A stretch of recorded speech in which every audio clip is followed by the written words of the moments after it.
Outside, the night was cold and wet, but in the small living room the curtains were closed and the fire burned brightly.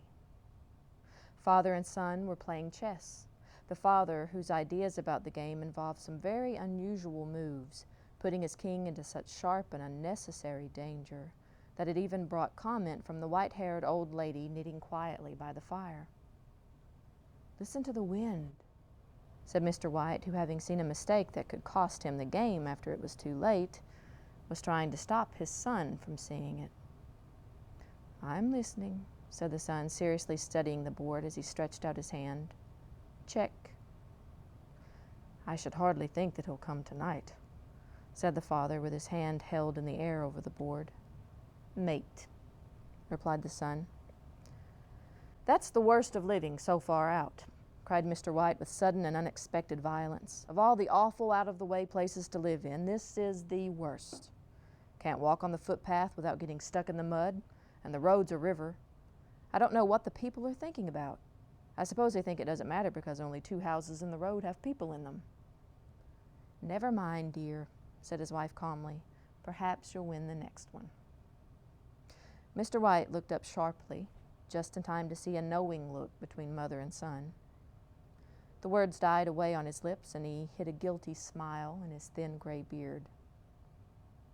"There he is," said Herbert White as the gate banged shut loudly and heavy footsteps came toward the door. The old man rose quickly, and opening the door was heard telling the new arrival how sorry he was for his recent loss. The new arrival talked about his sadness, so that Mrs. White said, "Tut, tut," and coughed gently as her husband entered the room, followed by a tall, heavy-built, strong-looking man whose skin had the healthy reddish color associated with outdoor life and whose eyes showed that he could be a dangerous enemy. "Sergeant Major Morse," he said, introducing him to his wife and his son Herbert.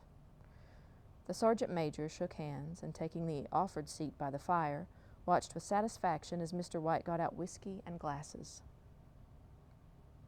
After the 3rd glass, his eyes got brighter and he began to talk. The little family circle listened with growing interest to this visitor from distant parts, as he squared his broad shoulders in the chair and spoke of wild scenes and brave acts, of wars and strange peoples. 21 years of it," said Mr. White, looking at his wife and son. "When he went away, he was a thin young man. Now look at him." "He doesn't look to have taken much harm," said Mrs. White politely. "I'd like to go to India myself," said the old man. "Just to look around a bit, you know." "Better where you are," said the sergeant major, shaking his head. He put down the empty glass and, sighing softly, shook it again. "I should like to see those old temples and fakirs and the street entertainers," said the old man. "What was that you started telling me the other day about a monkey's paw or something, Morris?" "Nothing," said the soldier quickly. "At least, nothing worth hearing." "Monkey's paw?" said Mrs. White curiously. "Well, it's just a bit of what you might call magic, perhaps," said the sergeant major without first stopping to think. His 3 listeners leaned forward excitedly. Deep in thought, the visitor put his empty glass to his lips and then set it down again. Mr. White filled it for him again. "To look at it," said the sergeant major, feeling about in his pocket, "it's just an ordinary little paw, dried to a mummy." He took something out of his pocket and held it out for them. Mrs. White drew back with a look of disgust, but her son, taking it, examined it curiously. "And what is there special about it?" asked Mr. White as he took it from his son and, having examined it, placed it upon the table. "It had a spell put on it by an old fakir," said the sergeant major, "a very holy man. He wanted to show that fate ruled people's lives, and that those who tried to change it would be sorry. He put a spell on it so that 3 different men could each have 3 wishes from it. The way he told the story showed that he truly believed it, and his listeners became aware that their light laughter was out of place and it hurt him a little. "Well, why don't you have 3, sir?" said Herbert cleverly. The soldier looked at him the way that the middle-aged usually look at disrespectful youth. "I have," he said quietly, and his face whitened. "And did you really have the 3 wishes granted?" asked Mrs. White. "I did," said the sergeant major, and his glass tapped against his strong teeth. "And has anybody else wished?" continued the old lady. "The first man had his 3 wishes. Yes," was the reply. "I don't know what the first 2 were, but the 3rd was for death. That's how I got the paw." His voice was so serious that the group fell quiet. "If you've had your 3 wishes, it's no good to you now then, Morris," said the old man at last. "What do you keep it for?" The soldier shook his head. "Fancy, I suppose," he said slowly. "I did have some idea of selling it, but I don't think I will. It has caused me enough trouble already. Besides, people won't buy. They think it's just a story, some of them. And those who do think anything of it want to try it first and pay me afterward." "If you could have another 3 wishes," said the old man, watching him carefully, "would you have them?" "I don't know," said the other. "I don't know." He took the paw, and holding it between his front finger and thumb, suddenly threw it upon the fire. Mr. White, with a slight cry, quickly bent down and took it off. "Better let it burn," said the soldier sadly, but in a way that let them know he believed it to be true. "If you don't want it, Morris," said the other, "give it to me." "I won't," said his friend with stubborn determination. "I threw it on the fire. If you keep it, don't hold me responsible for what happens. Throw it on the fire like a sensible man." The other shook his head and examined his possession closely. "How do you do it?" he asked. "Hold it up in your right hand and state your wish out loud so that you can be heard," said the sergeant major. "But I warn you of what might happen." "Sounds like the Arabian Nights," said Mrs. White as she rose and began to set the dinner. "Don't you think you might wish for 4 pairs of hands for me?" Her husband drew the talisman from his pocket, and all 3 laughed loudly as the sergeant major, with a look of alarm on his face, caught him by the arm. "If you must wish," he demanded, "wish for something sensible." Mr. White dropped it back in his pocket, and placing chairs, motioned his friend to the table. In the business of dinner, the talisman was partly forgotten, and afterward the 3 sat fascinated as they listened to more of the soldier's adventures in India. "If the tale about the monkey's paw is not more truthful than those he has been telling us," said Herbert as the door closed behind their guest, just in time to catch the last train, "we shan't make much out of it." "Did you give anything for it, Father?" asked Mrs. White, watching her husband closely. "A little," said he, coloring slightly. "He didn't want it, but I made him take it, and he pressed me again to throw it away." "Not likely," said Herbert with pretended horror. "Why, we're going to be rich and famous and happy." Smiling, he said, "Wish to be a king, Father, to begin with. Then Mother can't complain all the time." He ran quickly around the table, chased by the laughing Mrs. White, armed with a piece of cloth. Mr. White took the paw from his pocket and eyed it doubtfully. "I don't know what to wish for, and that's a fact," he said slowly. "It seems to me I've got all I want." "If you only paid off the house, you'd be quite happy, wouldn't you?" said Herbert with his hand on his shoulder. "Well, wish for 200 pounds then. That'll just do it." His father, smiling and with an embarrassed look for his foolishness in believing the soldier's story, held up the talisman. Herbert, with a serious face, spoiled only by a quick smile to his mother, sat down at the piano and struck a few grand chords. "I wish for 200 pounds, said the old man clearly. A fine crash from the piano greeted his words, broken by a frightened cry from the old man. His wife and son ran toward him. It moved, he cried with a look of horror at the object as it lay on the floor. As I wished, it twisted in my hand like a snake. Well, I don't see the money, said his son as he picked it up and placed it on the table, and I bet I never shall. It must have been your imagination, Father, said his wife, regarding him worriedly. He shook his head. Never mind, though. There's no harm done. But it gave me a shock all the same. They sat down by the fire again while the two men finished their pipes. Outside, the wind was higher than ever, and the old man jumped nervously at the sound of a door banging upstairs. An unusual and depressing silence settled on all three, which lasted until the old couple got up to go to bed. I expect you'll find the cash tied up in a big bag in the middle of your bed, said Herbert as he wished them good night.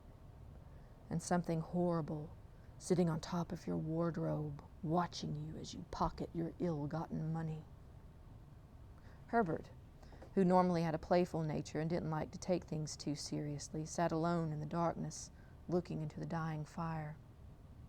He saw faces in it, the last so horrible and so monkey-like that he stared at it in amazement. It became so clear that with a nervous laugh, he felt on the table for a glass containing some water to throw over it. His hand found the monkey's paw, and with a little shake of his body, he wiped his hand on his coat and went up to bed. In the brightness of the wintry sun next morning as it streamed over the breakfast table, he laughed at his fears. The room felt as it always had, and there was an air of health and happiness which was not there the previous night. The dirty, dried-up little paw was thrown on the cabinet with a carelessness which indicated no great belief in what good it could do. I suppose all old soldiers are the same, said Mrs. White. The idea of our listening to such nonsense. How could wishes be granted in these days? And if they could, how could 200 pounds hurt you, Father? Might drop on his head from the sky, said Herbert. Morris said the things happened so naturally, said his father, that you might, if you so wish, not see the relationship. Well, don't break into the money before I come back, said Herbert as he rose from the table to go to work. I'm afraid it'll turn you into a mean, greedy old man, and we shall have to tell everyone that we don't know you. His mother laughed, and following him to the door, watched him go down the road, and returning to the breakfast table, she felt very happy at the expense of her husband's readiness to believe such stories. All of which did not prevent her from hurrying to the door at the postman's knock, nor when she found that the post brought only a bill, talking about how sergeant majors can develop bad drinking habits after they leave the army. Herbert will have some more of his funny remarks, I expect, when he comes home, she said as they sat at dinner. I know, said Mr. White, pouring himself out some beer. But for all that, the thing moved in my hand. That I'll swear to. You thought it did, said the old lady, trying to calm him. I say it did, replied the other. There was no thought about it. I had just... What's the matter? His wife made no reply. She was watching the mysterious movements of a man outside who, looking in an undecided fashion at the house, appeared to be trying to make up his mind to enter. In mental connection with the 200 pounds, she noticed that the stranger was well dressed and wore a silk hat of shiny newness.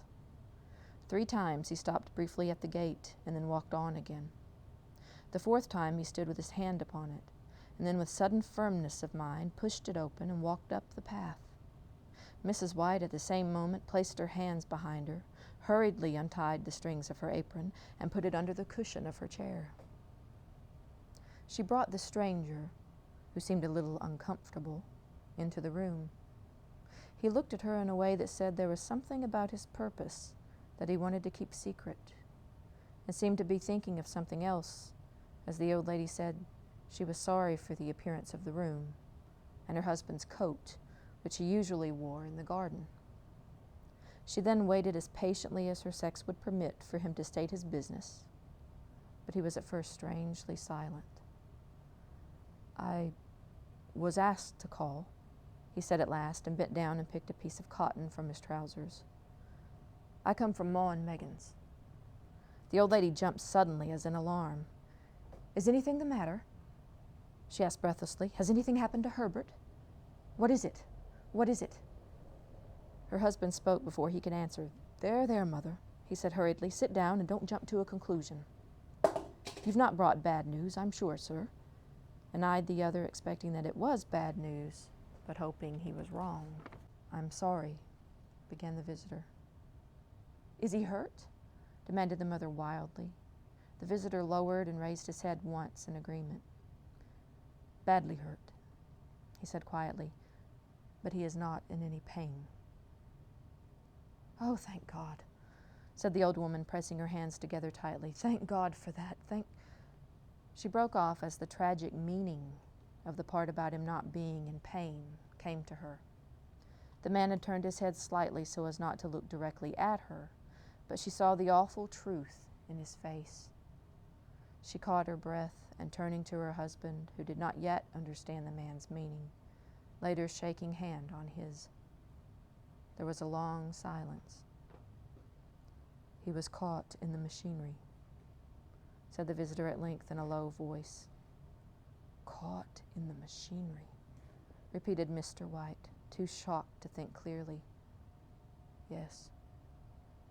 He sat staring out the window, and taking his wife's hand between his own, pressed it as he used to do when he was trying to win her love in the time before they were married, nearly 40 years before. He was the only one left to us, he said, turning gently to the visitor. It is hard. The other coughed and, rising, walked slowly to the window.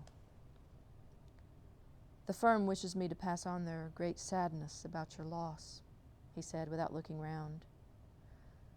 I ask that you please understand that I am only their servant and simply doing what they told me to do. There was no reply. The old woman's face was white, her eyes staring, and her breath unheard. On the husband's face was a look such as his friend the sergeant major might have carried into his first battle. I want to say that Ma and Megan's accept no responsibility, continued the other, but although they don't believe that they have a legal requirement to make a payment to you for your loss, in view of your son's services, they wish to present you with a certain sum. Mr. White dropped his wife's hand, and rising to his feet, stared with a look of horror at his visitor. His dry lips shaped the words, How much? 200 pounds, was the answer. Without hearing his wife scream, the old man smiled weakly, put out his hands like a blind man, and fell, a senseless mass, to the floor. In the huge new cemetery, some 2 miles away, the old people buried their dead and came back to the house, which was now full of shadows and silence. It was all over so quickly that at first they could hardly realize it, and remained in a state of waiting for something else to happen, something else which was to lighten this load, too heavy for old hearts to bear. But the days passed, and they realized that they had to accept the situation, the hopeless acceptance of the old. Sometimes they hardly said a word to each other, for now they had nothing to talk about, and their days were long to tiredness. It was about a week after that the old man, waking suddenly in the night, stretched out his hand and found himself alone. The room was in darkness, and he could hear the sound of his wife crying quietly at the window. He raised himself in bed and listened. Come back, he said tenderly. You will be cold. It is colder for my son, said the old woman, who began crying again. The sounds of crying died away on his ears. The bed was warm and his eyes heavy with sleep. He slept lightly at first, and then was fully asleep until a sudden, wild cry from his wife woke him with a start. The paw! She cried wildly. The monkey's paw! He started up in alarm. Where? Where is it? What's the matter? She almost fell as she came hurriedly across the room towards him. I want it, she said quietly. You've not destroyed it. It's in the living room, on the shelf above the fireplace, he replied. Why? She cried and laughed together, and bending over, kissed his cheek. "I only just thought of it," she said. "Why didn't I think of it before? Why didn't you think of it?" "Think of what?" he questioned. "The other 2 wishes," she replied quickly. "We've only had one." "Was not that enough?" he demanded angrily. "No," she cried excitedly. "We'll have one more. Go down and get it quickly, and wish our boy alive again." The man sat up in bed and threw the blankets from his shaking legs. "Good God, you are mad!" he cried, struck with horror. "Get it," she said, breathing quickly. "Get it quickly and wish. Oh, my boy, my boy." Her husband struck a match and lit the candle. "Get back to bed," he said, his voice shaking. "You don't know what you're saying." "We had the first wish granted," said the old woman desperately. "Why not the second?" "A coincidence," said the old man. "Go get it and wish," cried his wife, shaking with excitement. The old man turned and looked at her, and his voice shook. "He has been dead 10 days. And besides, I would not tell you before, but I could only recognize him by his clothing. If he was too terrible for you to see then, how now?" "Bring him back," cried the old woman, and pulled him towards the door. "Do you think I fear the child I have nursed?" He went down in the darkness and felt his way to the living room, and then to the fireplace. The talisman was in its place on the shelf, and then a horrible fear came over him that the unspoken wish might bring the broken body of his son before him before he could escape from the room. He caught his breath as he found that he had lost the direction of the door. His forehead cold with sweat, he felt his way round the table and along the walls until he found himself at the bottom of the stairs with the evil thing in his hand. Even his wife's face seemed changed as he entered the room. It was white and expectant, and to his fears seemed to have an unnatural look upon it. He was afraid of her. "Wish," she cried in a strong voice. "It is foolish and wicked," he said weakly. "Wish," replied his wife. He raised his hand. "I wish my son alive again." The talisman fell to the floor, and he looked at it fearfully. Then he sank into a chair, and the old woman with burning eyes walked to the window and opened the curtains. He sat until he could no longer bear the cold, looking up from time to time at the figure of his wife staring through the window. The candle, which had almost burned to the bottom, was throwing moving shadows around the room. When the candle finally went out, the old man, with an unspeakable sense of relief at the failure of the talisman, went slowly back to his bed, and a minute afterward the old woman came silently and lay without movement beside him. Neither spoke, but lay silently listening to the ticking of the clock. They heard nothing else other than the normal night sounds. The darkness was depressing, and after lying for some time, building up his courage, and lighting one, went downstairs for another candle. At the foot of the stairs, the match went out, and he stopped to light another, and at the same moment, a knock sounded on the front door. It was so quiet that it could only be heard downstairs, as if the one knocking wanted to keep their coming a secret. The matches fell from his hand. He stood motionless, not even breathing, until the knock was repeated. Then he turned and ran quickly back to his room and closed the door behind him. A third knock sounded through the house. "What's that?" cried the old woman, sitting up quickly. "A rat," said the old man shakily. "A rat. It passed me on the stairs." His wife sat up in bed listening. A loud knock echoed through the house. "It's Herbert," she screamed. "It's Herbert." She ran to the door, but her husband was there before her, and catching her by the arm, held her tightly. "What are you going to do?" he asked in a low, scared voice. "It's my boy. It's Herbert," she cried, struggling automatically. "I forgot it was 2 miles away." What are you holding me for? Let go. I must open the door. For God's sake, don't let it in, cried the old man, shaking with fear. You're afraid of your own son, she cried, struggling. Let me go. I'm coming, Herbert. I'm coming. There was another knock and another. The old woman, with a sudden pull, broke free and ran from the room. Her husband followed to the top of the stairs and called after her as she hurried down. He heard the chain pulled back and the bottom lock open. Then the old woman's voice, desperate and breathing heavily. The top lock, she cried loudly. Come down, I can't reach it. But her husband was on his hands and knees, feeling around wildly on the floor in search of the paw. If only he could find it before the thing outside got in. The knocks came very quickly now, echoing through the house, and he heard the noise of his wife moving a chair and putting it down against the door. He heard the movement of the lock as she began to open it, and at the same moment he found the monkey's paw and frantically breathed his third and last wish. The knocking stopped suddenly, although the echoes of it were still in the house. He heard the chair pulled back and the door opened. A cold wind blew up the staircase, and a long, loud cry of disappointment and pain from his wife gave him the courage to run down to her side and then to the gate. The street light opposite shone on a quiet and deserted road.